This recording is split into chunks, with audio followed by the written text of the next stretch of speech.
Hello, thank you so much to Chris and Chris for allowing me to share this in this group. So hello, my name is Casey. I'm a mindset coach, but I'm also in resettlement. So I'm leaving the army in April 23. And I've got two things to share with you today. One is around answering some of those big questions about who am I, where do I want to go, what do I want to do?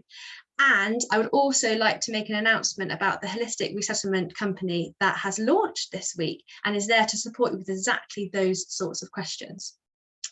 So the first thing is answering those big questions. I think there are three key ingredients, but before I go into those three ingredients, I think it's worth setting the scene that I believe there are two aspects to making this match between you and a role, which is understanding who you are and what you bring, and then finding the place that you fit into. I think we've all heard of the phrase a round peg in a round hole. You want to find out what shape are you and what size place can you fit into. Another analogy for this is a bit like imagine you're going clothes shopping. So you need to know stuff about your body and your shape before you can go and entertain what type of clothes you're going to buy. Now, for probably most of us, I'm making a general assumption here, I hate shopping. This is really draining for me. And I can imagine it's the same with looking for finding a role. It can be quite challenging because there's so much out there. But you need to know your size, your body metrics, your shape, what's going to suit you before you actually even go shopping, and you know what sort of outfit you're looking for. So then when you're looking for an outfit, you can see what sort of pattern it needs to be, what sort of style it needs to be, what sort of sizes it needs to be, but you don't know that until you know who you are first. So what I support people with is that first step of who am I? So I think the three key ingredients that you need are time, space, and prompts. Time is completely non-negotiable. This doesn't happen all of a sudden. This is going to take an investment of your time to explore some of these questions. The second one is space.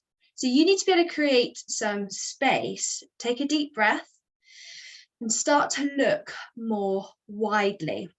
So in your career, it's possible that you've been like a racehorse with your blinkers on, and you've been running down the track in one direction.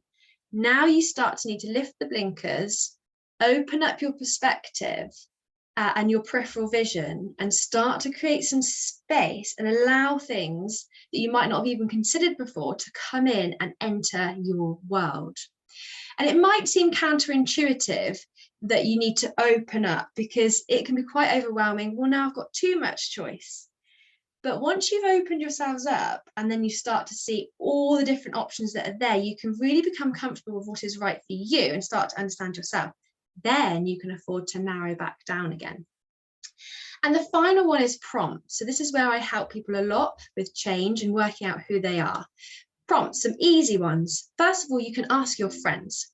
So ask them, what is it you see in me? What do you think my strengths are? What do you always come to me for? Because I'm the go-to person for this sort of thing. So ask your friends, and similarly, same sorts of questions you can ask from your colleagues. What are my strengths? What do you always come to me for? You can ask your family, depending on your relationship with your family, but it's not always useful. Coaches will also help with this. They'll start to help you unpick some of the layers, unpick some of your limiting beliefs and some of your subconscious thoughts as well. And there are some other self-help activities out there. For example, there's a lovely book by Simon Sinek called Find Your Why. That's one option. And if you ever heard of the Ikigai model, I can put a post about that or a picture of that attached to this. That's really good for starting to reflect on some bigger picture questions.